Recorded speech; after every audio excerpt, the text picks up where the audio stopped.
Halo, selamat pagi teman-teman semuanya. Apa kabar? Semoga dalam kondisi yang sehat dan teman-teman tetap semangat ya. Saya sekarang akan memulai lagi bedah buku Stephen Covey. Namun saya ingin teman-teman juga merasakan bahwa bedah buku ini sebenarnya bisa terus kita sesuaikan dengan semua aktivitas kita, termasuk target kita dan juga peran-peran kita. Beberapa mungkin masih berpikir bahwa bedah buku ini itu terpisah dengan kehidupan kita sehari-hari, terpisah dengan peran kita sebagai orang tua untuk anak kita, atau terpisah dengan target kita di usaha TNC ini, terpisah dari masalah-masalah kita. Tidak, justru sebenarnya bedah buku ini mendampingi kita dalam berproses di peran-peran kita, peran kita sebagai orang tua, supaya kita lebih bener lah, lebih asik lah sebagai orang tua dalam menghadapi anak kita, ya semua masalah-masalah anak kita gitu ya. Dalam peran kita di usaha TNC ini, supaya kita juga bisa ngejar target kita itu tetapi dengan konsep yang benar ya. Tidak harus pakai stres, tidak harus pakai emosi, galau atau nggak yakin. Bisa nggak ya? Bisa nggak ya? Nah, jadi ini semuanya adalah sambil berproses teman-teman. Oke? Mari kita lanjutkan, dan ini sudah mulai tambah asik lagi, yaitu definisi proaktivitas atau proaktif ya. Oke, jadi begini, kalau kemarin di teori Pavlov ya, itu modelnya seperti ini. Teori Pavlov itu kalau ada stimulus langsung memberi respon. Kalau ada rangsangan, kalau ada stimulus rangsangan itu langsung merespon ya. Contoh, anjing ditendang, ditendang kok tangannya gini, anjing dipukul, ngapain kita mukul anjing? Anjing ditendang, kakinya nggak kelihatan nih. Anjing ditendang, respon anjing itu pasti langsung gigit atau lari. Putri malu ya, tanaman putri malu begitu disentuh langsung kuncup. Jadi ketika ada stimulus itu langsung respon, dan responnya itu sudah terpola, mudah ditebak gitu. Nah, sementara teman-teman, yang namanya proaktif, dulu saya selalu salah pikir ya. Dulu saya ngirain proaktif itu inisiatif. Kamu proaktif dong orangnya. Saya pikir tuh kamu orangnya bawa inisiatif, jangan diem aja, kalau nggak disuruh nggak ngelakuin apa-apa. Ternyata proaktif itu lebih dalam, lebih luas, dan lebih dewasa gitu pemahamannya. Nah, seperti ini bagian proaktif teman-teman ya. Bedanya dengan yang tadi ya, ini proaktif. Ketika ada stimulus, ketika ada rangsangan, sebelum respon itu ada kehendak bebas dulu. Di sini ada sebuah ruangan kehendak bebas. Apa nih? Kebebasan untuk memilih. Nah ya, di sini ada ruangan kebebasan untuk memilih ya. Nah, ini cuma dimiliki manusia gitu. Ketika manusia ditendang, dia sebelum gentian gigit atau lari terkaing-kaing kayak anjing itu tadi contohnya, dia bisa memilih dulu respon apa gitu ya. Dia bisa memilih respon apa sebelum dia melawan sesuatu, tuh memilih dulu. Ketika disentuh, dia bisa memilih respon apa. Dia bukan putri malu yang kalau disentuh langsung kuncup. Itulah perbedaan manusia. Kalau dipukul emang terus kita harus pukul balik gitu? Ya enggak lah. Kenapa terus kita harus ngomong abis dia mukul aku, ya tak pukul? Oh tidak, kamu memukul dia bukan karena dia memukul kamu lebih dulu. Kamu memukul dia karena kamu memang memilih respon itu, bukan karena dia mukul kamu gitu. Kamu bukan putri malu yang kalau disentuh langsung kuncup. Kenapa putri malu kamu kuncup? Habis disentuh. Kamu bukan seekor anjing atau kucing yang kalau ditendang pasti gigit atau lari. Kenapa kamu gigit anjing? Kenapa kamu gigit kucing? Ya habis ditendang kok. Itu kan mereka itu tidak punya kebebasan untuk memilih responnya. Sementara manusia itu punya kebebasan untuk memilih responnya. Kalau saya adalah seekor sapi yang jalankan bisnis TNC? Ada ya? Kalau saya adalah seekor sapi yang jalankan bisnis TNC, lalu downline saya mundur, maka mungkin saya bisa ikut drop. Dan ketika upline saya tanya, sapi, kenapa kamu drop? Habis downline saya pada mundur, ngeselin, kayak sia-sia gue. Oh iya, kamu kan sapi ya. Oh iya. Oke. Karena kamu sapi, ya oke. Kamu sekarang drop, kamu sekarang down, kamu sekarang males. Karena apa? Karena ada stimulus, karena ada faktor luar yang merangsang kamu melakukan respon itu, yaitu apa? Downline-mu mundur, downline-mu males, kamu ikut ke bawah. Ya betul, karena kamu kan sapi, kamu tidak punya ruang kebebasan untuk memilih. Betul. Nah sekarang, kalau kamu manusia gimana Wijaya? Kalau manusia, respon dia bukan karena stimulus itu, tetapi respon dia itu adalah hasil dari dia memilih respon. Dia punya kehendak bebas untuk memilih, kebebasan untuk memilih respon itu dia punya, gitu. Itu adalah pribadi yang proaktif. Ingat, tapi manusia nggak kayak gitu Pak. Oh tidak, itu adalah manusia proaktif memang. Itulah sebabnya kita bahas topik proaktif ini. Begitu. Kenapa kamu mabuk-mabukan? Habis diputus pacar sih. Tapi kamu kan bukan sapi. Loh kenapa emangnya? Emang sapi bisa pacaran? Sapi itu tidak bisa memilih responnya. Apapun rangsangan dari luar, apapun penyebab dari luar, dia akan langsung merespon sesuai dengan penyebab itu. Mungkin sapi kalau bisa pacaran, ketika diputus ya mabok.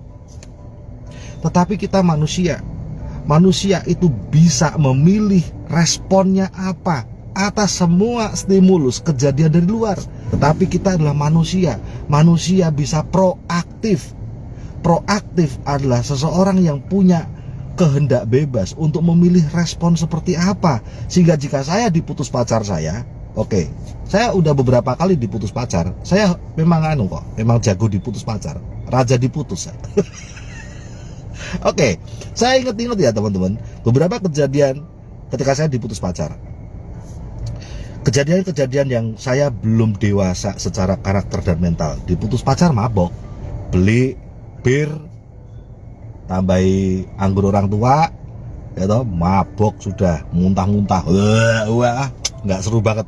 Mabok muntah malahan, janora keren blas toh ya. Mabok kan harusnya terus mecahin kaca orang gitu.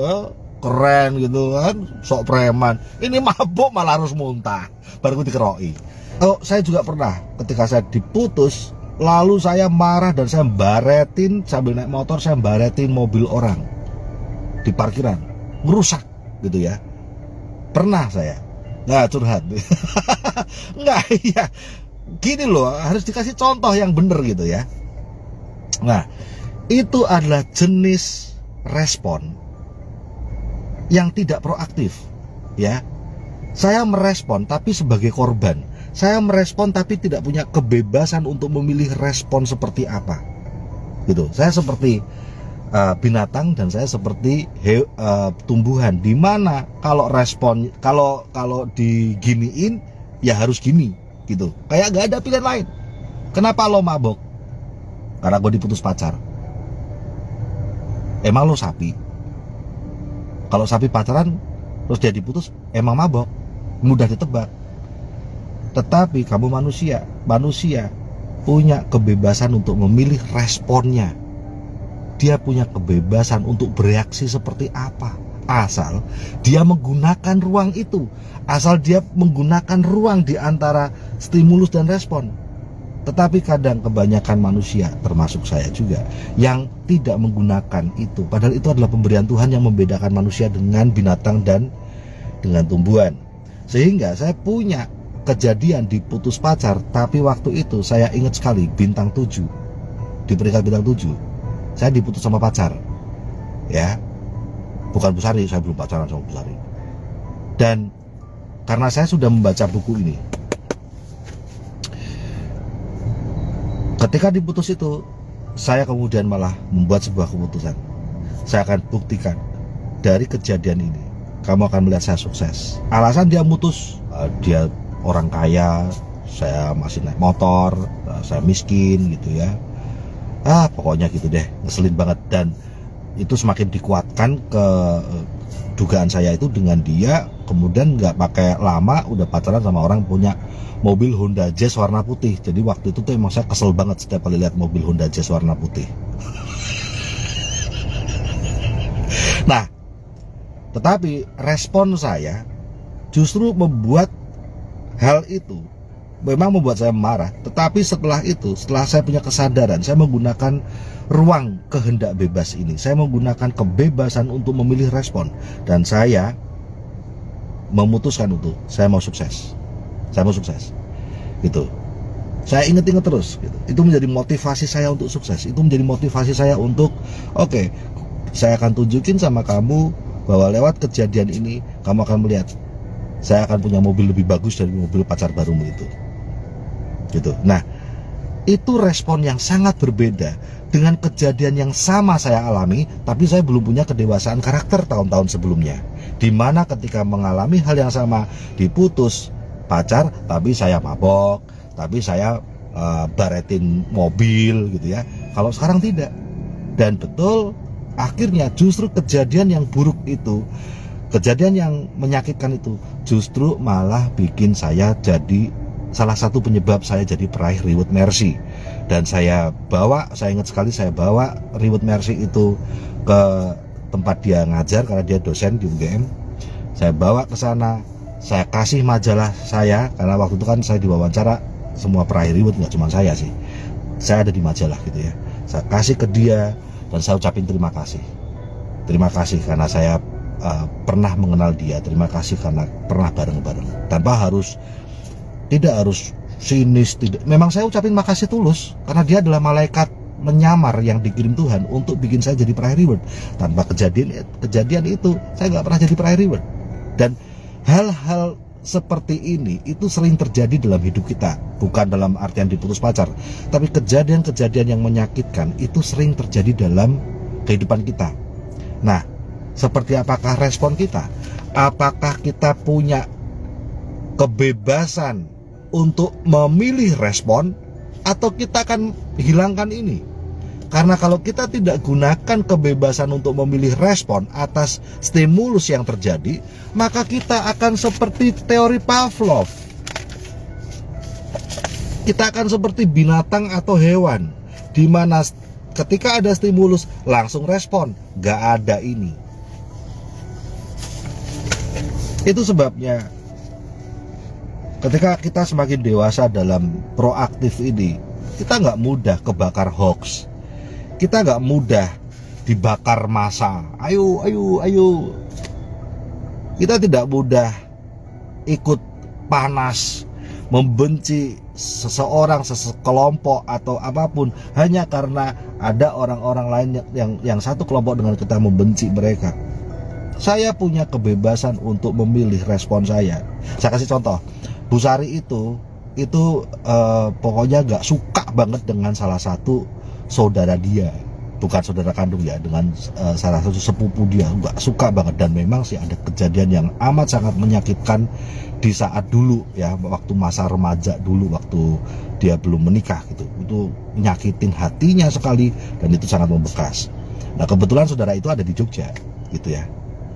Tetapi saya bisa memahami itu dan saya bilang, oh ya, kalau gua kayak gitu ya memang agak susah untuk memaafkan gitu. Tetapi saya bisa memilih respon saya. Saya tidak ikut membencinya hanya karena saya suami dari Bu Sari, hanya karena saya menyayangi Bu Sari. Bukan berarti lukanya dia harus menjadi luka saya. Saya tetap bisa menengok waktu sakit, saya tetap bisa nemenin dia ke rumah sakit, saya tetap bisa bahkan nganterin ngerawat dia ke rumah sakit. Bisa waktu nggak ada yang nganterin, ya saya datang ke sana dan saya anterin gitu. Dan waktu itu Bu Sari bilang, Thank you ya Pak, thank you ya Pak, thank you banget. Bu Sari tahu bahwa seharusnya saudara tuh harus kayak gitu, tapi dia sendiri nggak bisa karena dia daripada lukanya nongol lagi gitu, dia mendingan nggak ketemu kan. Dan dia bilang thank you itu karena saya bisa memisahkan gitu antara sebagai suami yang bisa paham istrinya tuh kesel banget sama orang itu, tetapi bisa memisahkan bahwa itu kan masalah lu sama dia, bukan masalah gua sama dia. Gua sama dia nggak ada luka, dia nggak akan melukai gua. Nah, artinya apa? Itulah stimulusnya, itulah yang terjadi. Tapi saya tidak mau harus menjadi korban dari situ. Saya tidak mau, tidak punya kebebasan untuk memilih. Siapa yang sedang dijodohin sama seseorang oleh orang tuanya, sama ini aja. Apakah Anda punya kebebasan untuk memilih? Siapa yang dihadapkan pada kondisi ketika bisnis Anda nggak jalan, downline Anda nggak dengerin Anda, dan Anda langsung loyo? Hati-hati. Itu artinya Anda tidak menggunakan kebebasan untuk memilih respon. Seolah-olah kalau kondisinya buruk Anda harus jatuh. Seolah-olah ketika hujan Anda harus basah, ketika banjir Anda harus tenggelam, ketika panas Anda harus kepanasan. Enggak tuh, kita bisa memilih respon kita. Itulah perbedaan manusia ciptaan Tuhan dengan binatang dan hewan. Binatang dan tumbuhan. Tuhan tidak memberi kehendak bebas ruangan untuk memilih itu. Enggak baca malah ngoceh WU. Dalam menemukan prinsip dasar sifat manusia, Viktor Frankl itu contoh orang yang menggunakan kebebasan untuk memilih responnya. Viktor Frankl itu benar-benar contoh orang yang proaktif ya. Anda lihat di video part sebelumnya. Viktor Frankl menggambarkan sebuah peta dirinya yang akurat, dan dari mana ia mulai mengembangkan kebiasaan pertama yang paling mendasar dari manusia yang sangat efektif pada lingkungan apapun, yaitu kebiasaan proaktif. Walaupun kata proaktif sekarang sudah lumayan lazim pada literatur manajemen, kata ini lebih daripada hanya sekedar mengambil inisiatif. Nah, itu kan dulu saya sering berpikir bahwa proaktif tuh artinya inisiatif ya. Kalau disuruh ngapa kita langsung saya mau gitu ya. Ternyata enggak gitu. Bukan inisiatif. Kata proaktif ini berarti bahwa sebagai manusia kita bertanggung jawab atas hidup kita sendiri. Perilaku kita adalah fungsi dari keputusan kita, bukan kondisi kita. Kita dapat menomorduakan perasaan sesudah nilai. Kita mempunyai inisiatif dan tanggung jawab untuk membuat segala sesuatunya terjadi. Lihatlah kata responsibility atau tanggung jawab. Ya, bahasa Inggrisnya tanggung jawab itu responsibility. Dari kata response dan ability. Responsibility atau tanggung jawab itu dari kata response atau merespon, bereaksi, dan ability atau kemampuan. Kenapa terjemahnya tanggung jawab ya? Tanggung, menanggung, jawab, menjawab. Nggak tahu saya. Kalau harusnya dalam bahasa Indonesia itu terjemahan bebasnya sih responsibility itu bukan tanggung jawab, tapi kemampuan untuk merespon. Kemampuan untuk memilih respon Anda, itulah responsibility. Itulah sebenarnya tanggung jawab, yaitu kemampuan untuk memilih respon Anda. Kita bukan korban perasaan atau korban keadaan. Sorry banget, saya nggak bisa jalanin usaha ini, saya sibuk sekali.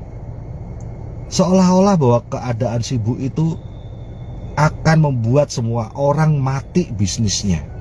Seolah-olah keadaan yang sibuk, entah sebagai TKW dengan majikan, entah sebagai ibu rumah tangga yang ngurusi anak dan suaminya, entah seorang karyawan yang ngurusi kantornya, seolah-olah itu adalah kondisi-kondisi yang membuat mereka sama sekali tidak bisa memulai sebuah usaha, tidak bisa sukses di usaha mereka. Nah, orang yang punya responsibility itu adalah orang yang punya kemampuan merespon kondisi, Mereka tidak pernah menjadi korban atas kondisinya. Mereka adalah orang yang proaktif. Mereka sungguh-sungguh menggunakan kehendak bebas, ya, untuk memilih responnya atas kondisi itu. Orang yang sangat proaktif mengenali tanggung jawab itu. Mereka tidak menyalahkan keadaan, kondisi, atau pengkondisian untuk perilaku mereka. Perilaku mereka adalah produk dari pilihan sadar mereka berdasarkan nilai dan bukan produk dari kondisi mereka berdasarkan perasaan. Nah ya, ini orang baper gitu ya kalau berdasarkan perasaan. Karena kita secara alamiah proaktif, jika hidup kita merupakan fungsi dari pengkondisian dan kondisi, hal itu karena kita melalui keputusan sadar atau kelalaian kita memilih untuk memberi kekuatan pada fungsi tersebut untuk mengendalikan diri kita. Sewaktu membuat pilihan seperti ini, kita menjadi reaktif. Jadi lawan kata proaktif adalah reaktif. Reaktif itu ya kayak binatang atau tumbuhan. Reaktif itu adalah kalau dipukul ya pasti saya akan pukul balik. Kalau anjing ditendang ya pasti dia akan gigit atau lari.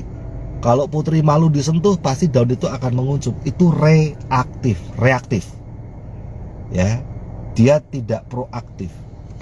Dia tidak menggunakan ruangan kehendak bebas, ya, kebebasan untuk memilih respon. Artinya dia nggak punya tanggung jawab. Ya.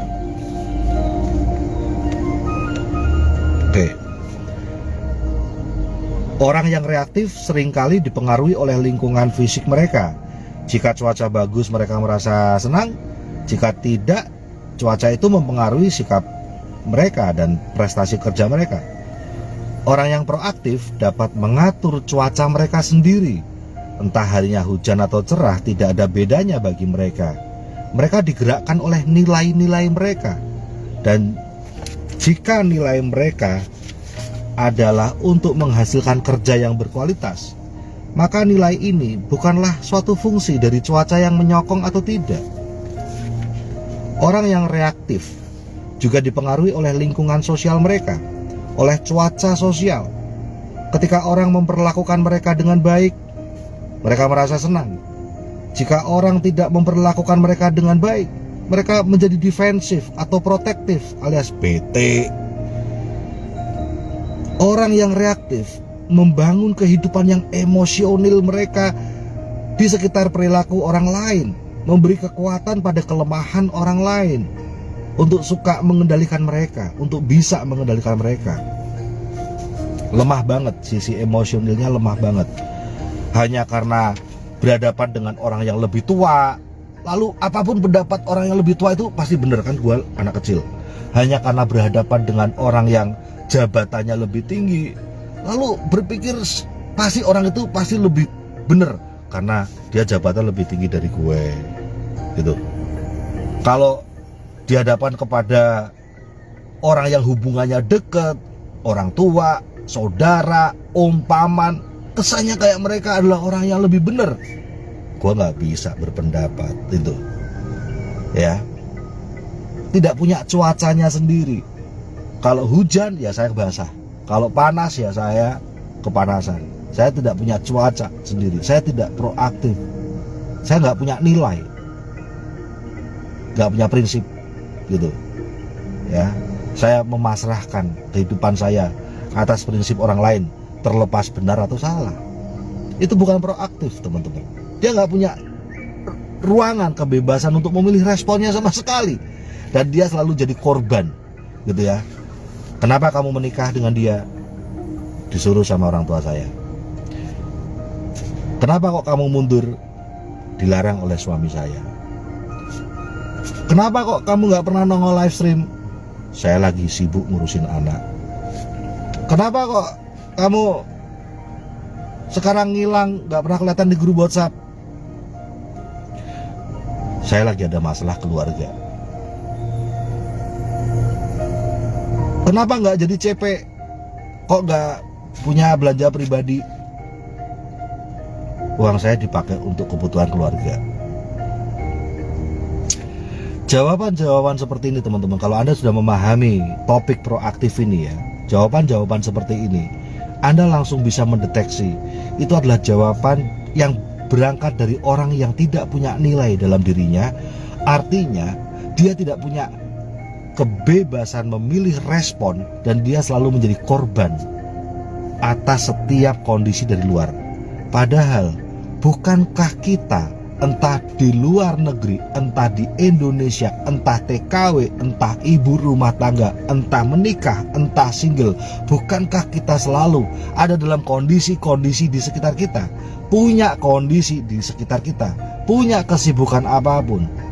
Kalau kita selalu terbiasa untuk menjadi korban atas kondisi itu dan merasa tidak bisa untuk punya target yang tercapai hanya karena kondisi itu, ya kita tuh apa bedanya sama putri malu, trek kuncup? Apa bedanya sama kucing atau anjing tendang, kaing-kaing atau gigit? Seperti tidak punya kebebasan untuk memilih respon gitu. Nah, mari kita belajar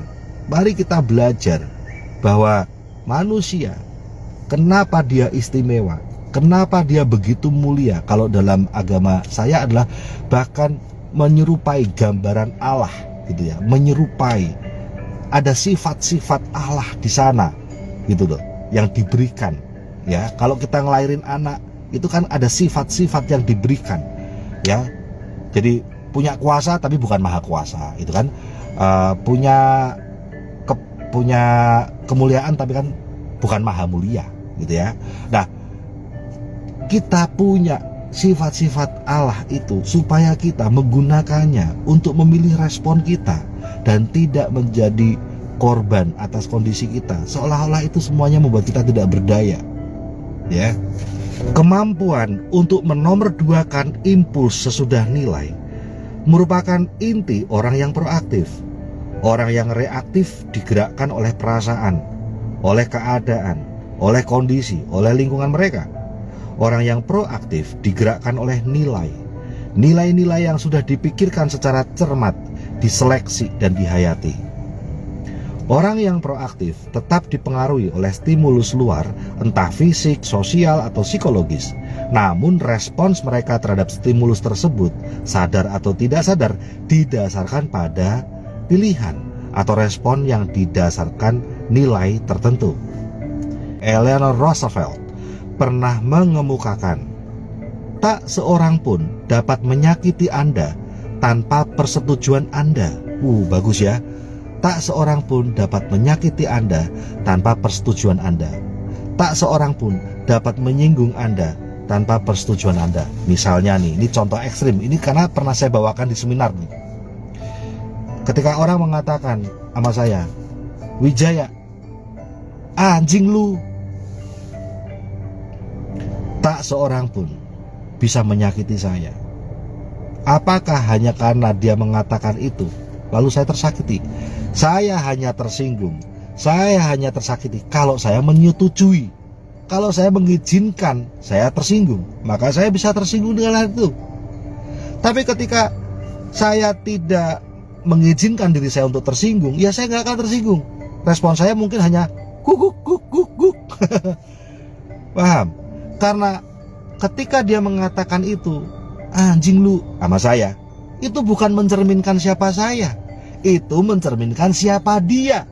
Karena dari mana kata itu berasal, itulah sumbernya. Kata-kata kotor bukan mencerminkan orang yang dikatain kotor. Kata-kata kotor mencerminkan mulut orang yang mengucapkannya kotor gitu loh. Jadi ya, semoga ini semakin mendewasakan kita dalam berproses teman-teman. Kita semakin bisa memisahkan diri kita, body kita, yang terjadi sama body kita dengan respon kita. Seolah-olah kita itu bisa ngelihat soul kita, roh kita itu kayak terpisah.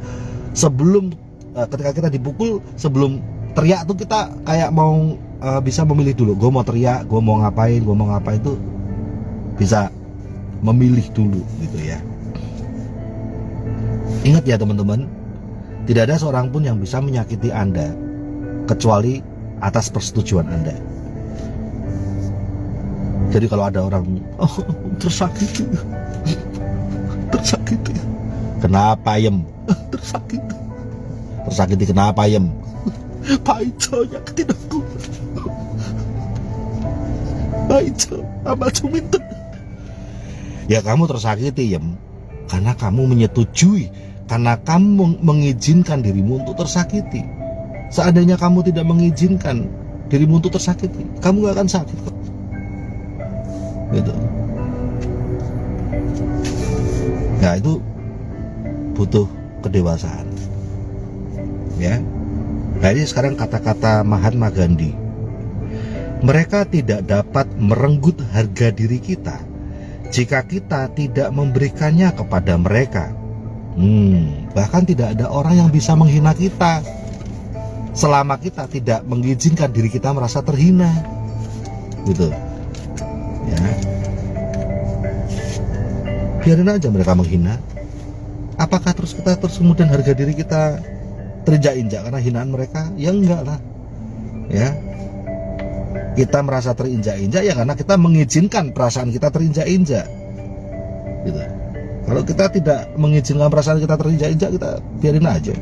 Gitu ya. Biarin aja orang menghina. Misalnya di teman kita, kamu tuh lo udah dihina kayak gitu, lo nggak ngamuk sama dia? Enggak. Karena bukan gue bego gitu ya, bukan karena aku bodoh, bukan karena aku orang lemah, justru aku orang kuat. Aku tidak mengizinkan diriku untuk marah atas perilaku itu. Aku tidak mengizinkan diriku untuk harus terhina atas hinaan itu. Ya biarannya aja orang menghina. Terus kenapa?